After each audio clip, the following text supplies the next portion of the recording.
오늘 이 시간에는 겟셋마네 동산에서 기도하시는 예수님이라는 제목으로 하나님의 말씀을 함께 나누도록 하겠습니다. 오늘 본문의 말씀은 예수님께서 십자가의 죽으심을 앞두시고 겟셋마네 동산에 올라서 간절히 기도하시는 내용입니다. 우리가 사복음서를 읽어보면 예수님께서 기도하시는 장면이 참 많이 나옵니다. 공생의 사역을 시작하시기 전에 예수님께서는 광야로 가셔서 40일 동안 금식하시며 기도하셨습니다. 또한 사역을 하는 가운데도 늘 새벽 미명에 일어나셔서 하나님 앞에 나아가서 기도하셨고요. 또 바쁜 일정 사역 가운데서도 예수님은 산에 오르셔서 한적한 곳에서 하나님을 만나셨습니다. 또한 성만찬이 있을 때에도 예수님은 기도하시고 제자들에게 떡과 잔을 나누어 주셨습니다. 그리고 오늘 이제 십자가의 죽음을 앞두시고 마지막으로 예수님은 겟셋마네 동산에 올라서 그 어느 때보다도 가장 간절함으로 또한 가장 힘든 기도의 시간을 보내셨음을 알 수가 있습니다. 인류의 모든 재침을 지시고 십자가를 져야만 하는 그 엄청난 사건 앞에 예수님의 어깨는 얼마나 무거웠겠습니까? 또 얼마나 그 마음에 힘든 마음이었겠습니까? 그런데 예수님은 기도의 자리로 나아가서 거룩한 고뇌와 영적인 몸부림을 통하여 하나님과 만나셨습니다. 그래서 성경은 이렇게 말하죠. 예수님이 기도하시는 그 겟셋마네 동산에서의 기도의 그 땀방울이 마치 핏방울같이 되었다. 그렇게 말하고 있습니다. 사랑하는 성도 여러분, 우리 역시 예수님처럼 항상 깨어서 기도함으로 승리하는 믿음의 성도들이 되시기를 바랍니다. 어려운 순간에도, 때로는 잘 되어지는 순간에도, 때로는 그냥 평범한 우리의 일상 속이라 할지라도 언제나 기도의 싸움을 통하여 영적 승리를 맛보는 그런 은혜가 있기를 바랍니다. 먼저 오늘 본문을 보시면 겟셋마네라는 동산에 이르렀을 때에 예수님께서 제자들에게 내가 기도하는 동안에 너희는 여기 앉아 있으라 라고 말씀하시면서 예수님이 신뢰하시는 3명의 제자를 데리시고 겟셋마네 동산 기도의 자리로 가십니다. 베드로와 야고보와 요한을 데리고 오르셨습니다. 자, 이때 여러분 기도하러 가시던 그 예수님의 마음이 어떠했을까요? 어떤 마음으로 그 기도의 자리로 갔을까요? 우리 33절, 34절을 우리 같이 읽겠습니다. 베드로와 야고보와 요한을 데리고 가실새 심히 놀라시며 슬퍼하사 말씀하시되 내 마음이 심히 고민하여 죽게 되었으니 너희는 여기 머물러 깨어 있으라 하시고. 자, 여러분 이 33절, 34절 말씀 속에 겟셋마네 동산에 오르셔서 이제 십자가의 죽음을 앞두시고 기도하시는 예수님의 그 고통스러운 심정이 어떠했는가를 자세하게 묘사하고 있습니다. 예수님은 십자가의 죽음을 앞두시고 심히 놀라며 슬퍼했습니다. 자, 여러분 갑자기 어떤 충격적인 사건을 여러분 소식을 들었을 때 우리 마음이 어떻습니까? 굉장히 충격을 받고 놀라죠. 어떻게 해야 될지 모를 정도의 그런 긴장감과 그런 두려움이 엄습해 오는 것을 볼 수 있습니다. 이와 같은 마음이었다는 거죠. 그리고는 굉장히 슬퍼하셨습니다. 왜냐하면 예수님이 십자가를 지셔야만 했기 때문입니다. 그리고는 이렇게 말하죠. 내 마음이 심히 고민하여 죽게 되었다. 예수님의 고통스러운 마음을 표현해 주고 있습니다. 여러분 사실 우리가 그동안 예수님께서 공생의 사역을 감당하실 때에 이처럼 힘들어 하신 적이 단 한 번도 없으셨습니다. 여러분 예수님은 안타까운 심정은 가졌지만 오늘 본문에 예수님이 제자들에게 고백하고 있는 것처럼 내 마음이 심히 고민하여 죽게 되었다라고 할 정도의 그런 고백을 하신 적이 없습니다. 그런데 여러분, 오늘 이 겟세마네 동산에 오르신 예수님이 표현하시고는 이 반응은 왜 이렇게 말씀하고 있는 것입니까? 여러분, 예수님은 전능하신 하나님이시지만 그러나 우리와 똑같은 인성을 가지고 이 땅에 오신 분이시기 때문입니다. 그러기에 십자가의 죽음 앞에서 인성을 가지신 예수님은 그 고뇌와 아픔과 그 고통스러운 심정을 표현하지 않을 수 없었던 것입니다. 지금 예수님은 처절한 십자가 형벌을 앞두시고 계십니다. 모든 인류의 죄짐을 짊어지시고 친히 십자가에 못 박혀 죽으시는 잔인한 십자가 사형법에 의해서 예수님이 목숨을 잃는 그런 자리로 가야만 하는 그런 상황 속에서 예수님은 그의 고통스러운 심정을 표현하고 있는 것입니다. 여러분, 우리가 어떻습니까? 조그만 어떤 어려움이 닥쳐오고 시험을 앞두면 여러분 얼마나 우리가 피가 마르고 때로는 그 긴장감이 있고 두려움이 우리에게 엄습해 봅니까? 그런데 예수님은 가장 무거운 십자가 형벌을 앞두시고 인성을 가지신 예수님께서 우리가 느끼는, 우리가 고뇌하는 것보다도 훨씬 더 그 강도가 강한 그런 고통과 아픔을 안고 기도의 자리로 가셨다는 것입니다. 자, 여러분, 예수님은 고통의 순간, 그 죽음의 그림자가 찾아오는 그 위기의 상황 속에서 예수님은 어떻게 그 어려움을 극복해내십니까? 예수님은 하나님 앞에 나아가서 기도하시고 계시다는 것입니다. 우리 35절, 36절을 같이 읽겠습니다. 조금 나아가사 땅에 엎드려 될 수 있는 대로 이때가 자기에게서 지나가기를 구하여 이르시되 아빠 아버지여, 아버지께서는 모든 것이 가능하오니 이 잔을 내게서 옮기시옵소서. 그러나 나의 원대로 마시옵고 아버지의 원대로 하옵소서 하시고, 여러분, 예수님께서는 십자가의 죽음의 형벌을 앞두시고 뒤로 물러가거나 또 십자가를 회피하지 않으시고 예수님은 기도의 자리로 가셔서 영적인 기도로 싸우시고 그 고난을 이겨내시는 것을 볼 수 있죠. 여러분, 예수님이 지금 가신 곳은 겟세마네 동산입니다. 이 겟세마네라고 하는 이름의 뜻은 기름을 짠다라는 뜻입니다. 기름을 짜내듯이 그렇게 예수님께서 몸부림치며 겟세마네 동산에서 십자가를 앞두시고 기도하시는 예수님의 모습이었습니다. 누가복음 22장 44절에 보면 땀이 땅에 떨어지는 핏방울같이 되었다. 예수님은 마치 피를 토하듯이 그런 심정으로 기도했다는 것이죠. 여기 보면 조금 나아가사라고 하는 이 말은 하나님께 더 가까이 나아갔다는 의미이고, 땅에 엎드려라고 하는 이 말은 하나님께 완전히 항복하셨다라는 의미입니다. 예수님은 고난의 상황 앞에, 죽음의 현실 앞에서 예수님은 기도의 자리로 나아가서 마치 기름을 짜는 것처럼 간절함으로 하나님 앞에 기도하는 예수님의 모습을 우리에게 보여줍니다. 사랑하는 성도 여러분, 우리 앞에 다가오는 어떤 위기와 고난 앞에서도 간절함의 기도를 통하여 승리하실 수 있기를 바랍니다. 자, 그렇다면 오늘 이 겟세마네 동산에서 기도하시는 예수님의 기도는 어떤 것이었습니까? 가장 먼저 예수님은 하나님 앞에 나아갈 때 아빠, 아버지라고 부르시는 것을 보게 됩니다. 자, 35절을 다시 보겠습니다. 조금 나아가사 땅에 엎드려 될 수 있는 대로 이때가 자기에게서 지나가기를 구하여 이르시되 아빠, 아버지여, 아버지께서는 모든 것이 가능하오니. 자, 여러분, 예수님께서 그 고난의 죽음의 십자가 앞에서 기도하실 때 하나님 아버지를 부를 때 어떻게 부릅니까? 아빠, 아버지라고 부릅니다.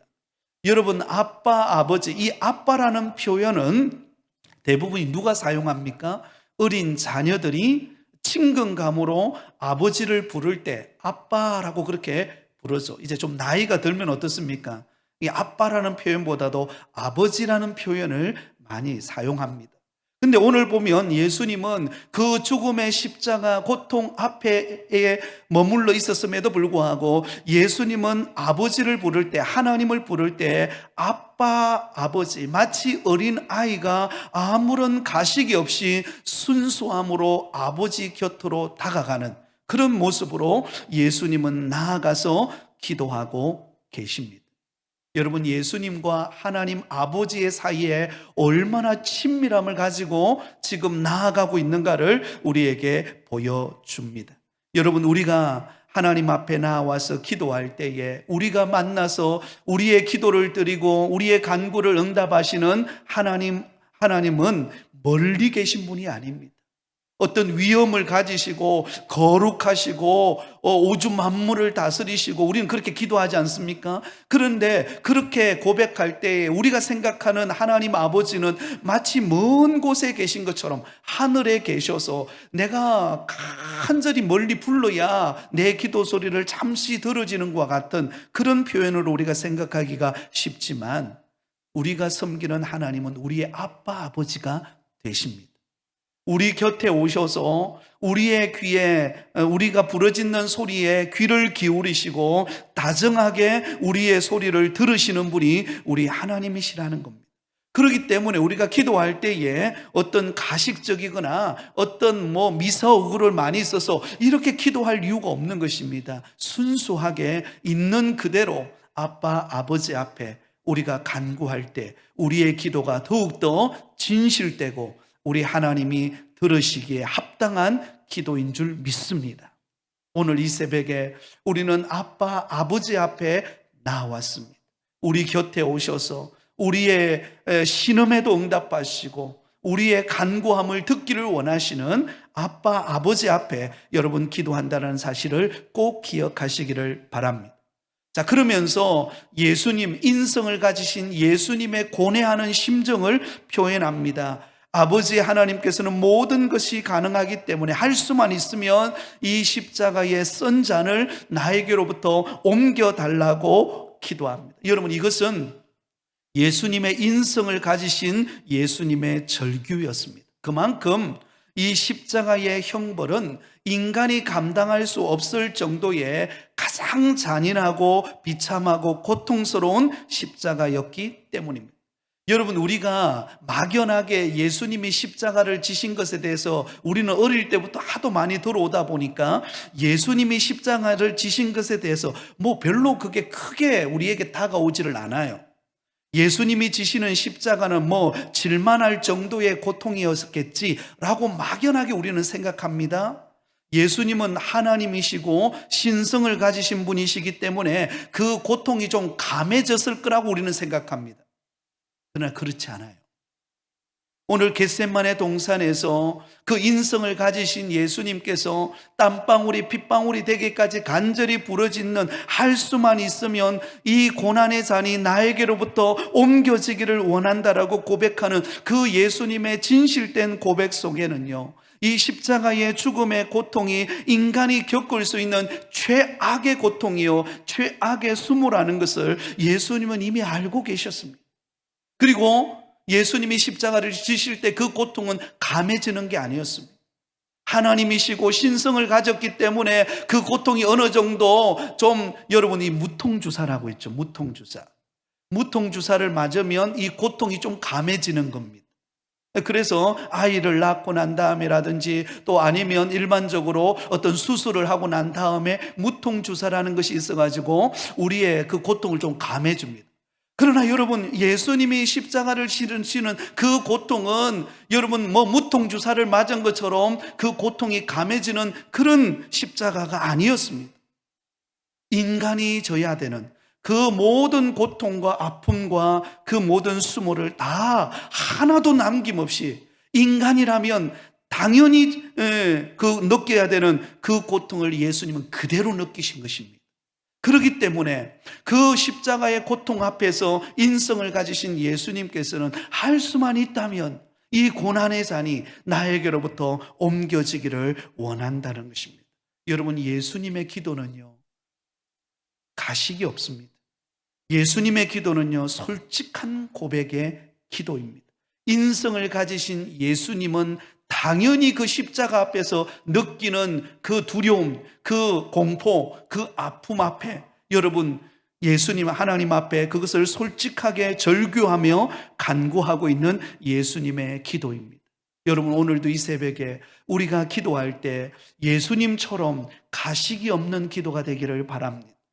저도 가끔씩 목사지만요, 기도하다 보면 나도 모르게 미사오구들이 많아져요. 뭔가 좀 약간 포장해서 하나님이 그 기도를 들으면 좀 더 아름답게 들릴 것처럼 이렇게 막 포장해가지고 기도하려고 하는 은근히 그런 저의 마음의 습성이 있을 때가 있습니다. 근데 만약에 생각해 보세요. 우리 자녀들이 제 앞에 와가지고 뭔가 요구할 것을 요구하는데 그게 다 미사오구를 많이 붙이고 뭔가 아닌 것처럼 꾸며서 저희에게 이야기한다면 저는 뭐라고 이야기하겠습니까? 원하는 걸 이야기해. 이렇게 말하지 않겠어요? 너가 정말 원하는 게 뭐야? 이렇게 고백하고 싶은 거죠. 여러분, 우리는 오늘 이 새벽에 우리의 아빠, 아버지 되시는 하나님 앞에 나왔습니다. 그렇다면 가식이 없이 우리의 모든 그런 겉옷을 벗어버리고 하나님 앞에 있는 그대로 나와서 우리의 아픔, 우리의 고뇌, 우리의 모든 무거운 짐을 주님의 십자가 앞에 내려놓을 때 주님이 우리를 만지실 줄 믿습니다. 여러분, 진실을 뗀 기도가 가장 아름다운 기도입니다. 우리 주님은 우리의 중심을 보시기 때문에 우리의 마음의 중심을 알고 계십니다. 그렇기 때문에 뭐 가릴 게 없고 우리가 다른 사람한테 말할 때는 좀 그걸 이렇게 저 사람이 어떻게 듣나 이렇게 생각하고 우리가 좀 의식하고 말할지는 모르지만 하나님은 우리의 있는 모습을 다 알고 계십니다. 그럼 오늘 이 새벽에 우리 있는 모습 그대로, 우리 연약함 그대로 나와서 하나님 앞에 나와서 솔직하게 간구하며 기도하는 시간 되시기를 바랍니다. 자, 그러면서도 예수님은 뭐라고 말합니까? 그러나 나의 원대로 마시옵고 아버지의 원대로 하옵소서. 한번 따라하겠습니다. 그러나 나의 원대로 마시옵고 아버지의 원대로 하옵소서. 여러분, 인류를 구원하시고자 이 땅에 오신 예수님, 하나님의 뜻을 이루고자 이 땅에 오신 예수님은 인성을 가지셨기에 그 죽음의 십자가 앞에서 당할 그 고난과 쓴 잔이 너무나 고통스럽기에 그는 혹 이 잔이 옮겨질 수만 있다면 옮겨달라고 말하지만 그러나 자신의 주장을 내려놓습니다. 여러분, 여기서 이 그러나라고 하는 이 접속사가 굉장히 중요한 단어입니다. 위대한 반전을 이루죠. 예수님께서 자신을 부인하는 역사적인 결단입니다. 예수님은 자신이 원하는 바를 철저히 부인하고 하나님이 원하시는 바를 온전히 받아들이고 있는 예수님의 마음, 그것이 그러나예라고 하는 이 단어 속에 담겨 있습니다. 놀랍게도 예수님은 오늘 이 기도를 몇 번 드립니까? 3번이나 반복해서 드립니다. 하나님의 뜻이 이루어지기를 간절히 간구하며 자신의 육신의 연약한 인성을 가지신 그것을 굴복시키시고 하나님의 뜻을 이루기 위한 기도를 예수님은 3번씩이나 반복하시면서 간절히 부르짖고 있습니다. 그러나 나의 원대로 마시옵고 아버지의 원대로 되기를 원하나이다. 여러분, 우리가 기도하다 보면 항상 내가 원하는 기도가 방향이 있습니다. 그리고 하나님이 원하는 방향의 기도가 있습니다. 그래서 이게 항상 갈등을 느낍니다. 인간적으로 생각하면 내가 원하는 것, 내가 이루고 싶은 것, 내가 성공하고 싶은 것, 내가 바라는 것이 당장 응답되는 것이 최고라고 생각해요. 그러나 간절히 기도하다 보면은 무엇을 깨닫습니까? 내가 원하고 내가 기도하고 내가 원하는 때에 이루어지기를 원하던 기도가 점점 어떻게 바뀌어갑니까? 하나님이 원하시는 대로, 하나님이 기뻐하시는 대로, 그리고 하나님이 가장 적정한 때에 그 일이 이루어지게 해달라고 기도하는 자리로 나아가게 됩니다. 여러분, 이것이 기도의 깊이가 다른 거예요. 처음에는 내가 원하는 것을 안고 나옵니다. 내 아픔, 내 고통, 내 어려움의 문제를 안고 가지고 나와서 하나님 앞에 기도합니다. 한 번 하고 두 번 하고 세 번 하고 기도하다 보면 점점 어떻게 됩니까? 우리의 기도의 시간이 하나님의 뜻의 주파수가 맞춰지게 되어집니다. 이것이 하나님이 우리에게 원하는 기도인 줄 믿습니다. 여러분, 우리가 어릴 때 예전에도 말씀드렸지만 TV를 맞출 때 주파수를 맞춰야 됩니다. 그래 안 하면 이 화면이 흔들리거나 아니면 TV에서 온갖 이 잡음의 소리가 나죠. 근데 자꾸 이렇게 안테나를 돌리고 주파수를 맞추다 보면 어때요? 깨끗한 화면이 나와요. 그리고 소리가 없어집니다. 그리고는 우리가 즐거움으로 TV를 시청하듯이, 여러분, 처음에 우리가 기도하러 나올 때 우리 마음이 복잡해요. 온갖 염려, 걱정, 불안, 그리고 내가 나름대로 바라는 게 이루어지면 좋겠는데 그게 이루어지지 않아가지고 막 온갖 혼돈된 마음으로 여러분 기도의 자리로 나옵니다. 아마 대부분이 그럴 거예요. 그리고 나와서 한참 기도하고 또 기도하고 또 기도하다 보면 어때요? 시간이 지나면 이게 정리가 됩니다. 염려하던 거, 두려워하던 거, 낙심하는 거, 이게 정리가 되면서 내 마음의 주파수가 하나님의 뜻에 맞추어져요. 하나님의 뜻대로 되기를 원합니다. 이 기도의 자리로 나아가는 거예요. 그것이 하나님이 이 기도를 통하여 우리에게 요구하고 있는 것임을 믿으시기 바랍니다. 그때 하나님의 역사가 우리 가운데 나타나게 됩니다. 그러므로 기도 시간은 내 뜻으로부터 하나님의 뜻의 주파수를 맞추고 하나님의 뜻을 이루게 하는 시간입니다. 예수님이 처음에 나왔을 때는 심히 놀라며 슬퍼하며 내 마음이 심히 고민하여 죽게 되었다. 얼마나 복잡한 심정입니까? 그 마음을 안고 기도의 자리로 나왔어요. 한 번 기도하고 두 번 기도하고 세 번 기도하는 가운데 하나님의 뜻이 명확해지게 된 것입니다. 그래서 여러분, 겟세마네 기도를 통하여 하나님의 뜻을 구하고 그리고 당당해지고 그 십자가를 지는 자리로 나아갑니다. 41절 중반절에서 42절을 보면 이렇게 말하죠. 예수님이 그때는 확신을 가집니다. 이렇게 말합니다. 때가 왔도다. 보라, 인자가 죄인의 손에 팔리느니라. 일어나라, 함께 가자. 보라, 나를 파는 자가 가까이 왔느니라. 여러분, 이 말씀 속에 예수님이 두려움이 있나요? 근심하는 마음이 있습니까? 예수님이 지금 주저주저하는 마음이 있습니까? 전혀 없습니다. 처음에 기도하러 나왔을 때는 예수님은 우리가 앞에서 살펴보았던 것처럼 심히 놀라며 슬퍼하며 내 마음이 심히 고민하여 죽게 될 정도로 복잡했어요. 그런데 하나님의 뜻을 구하고 자신의 마음의 솔직함을 표현하고 하나님께 도움을 구했을 때는 이제는 명확해진 거예요. 내가 이 고난의 잔을 지는 것은, 마시는 것은, 예수님께서 친히 십자가를 지는 것은 하나님의 뜻을 이루는 것이고 그리고 모든 인류를 구원하는 하나님의 구원의 역사를 이루는 것임을 기도를 통하여 확신하였을 때, 담대해졌을 때 그는 여러분 죽음이 두렵지 않았던 것입니다. 할렐루야. 이것이 기도의 능력인 줄 믿습니다.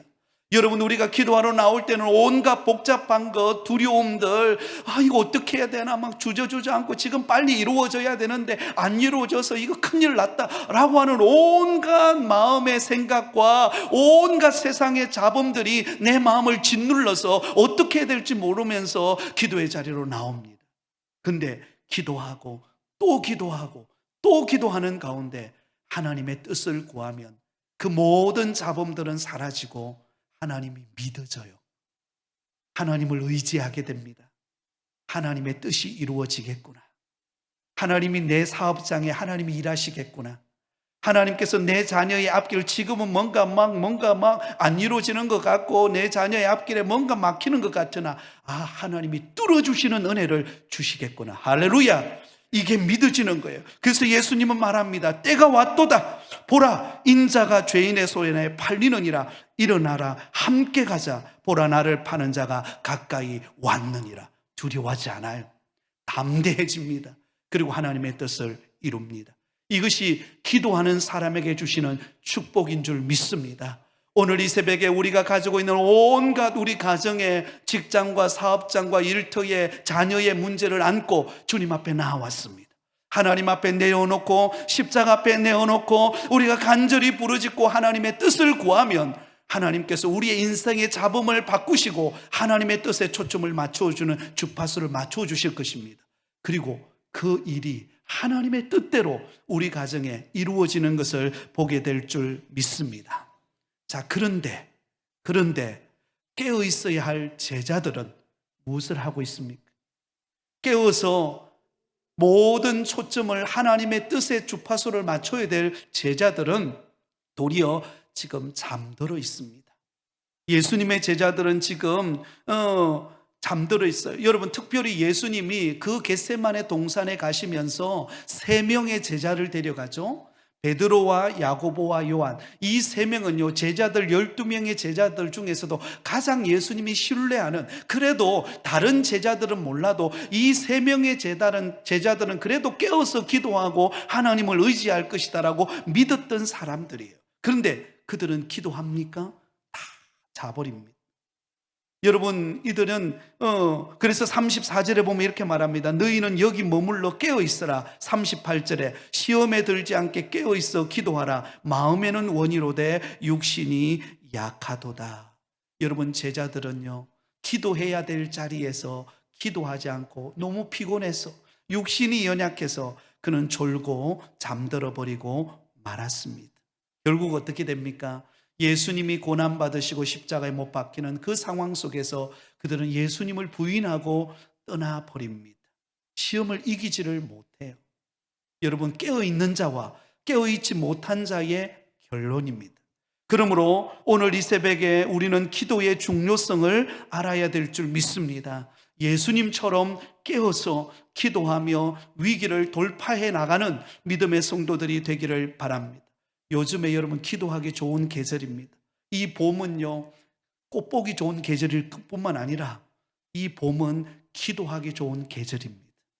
여러분, 교회에서, 가정에서, 일터에서 여러분 눈을 뜨서도, 차를 몰고 가면서도 하나님과 대화할 수 있습니다. 기도하고 깨어 있으면 주님께서 우리에게 은혜 주실 줄 믿습니다. 이 말씀만 하고 마치겠습니다. 마가복음 9장 29절에 기도 외에 다른 것으로는 이런 종류가 나갈 수 없느니라. 기도하는 자에게 승리를 주십니다. 기도하는 자에게 사업장과 직장과 자녀의 걸음을 여실 것입니다. 그래서 오늘 이 새벽에 예수님이 기도하셨던 것처럼 아빠, 아버지 앞에 솔직하고 진실되게 여러분의 기도의 간구를 드림으로 하나님의 뜻을 이루는 신실한 믿음의 성도들이 되시기를 예수님의 이름으로 축원드립니다.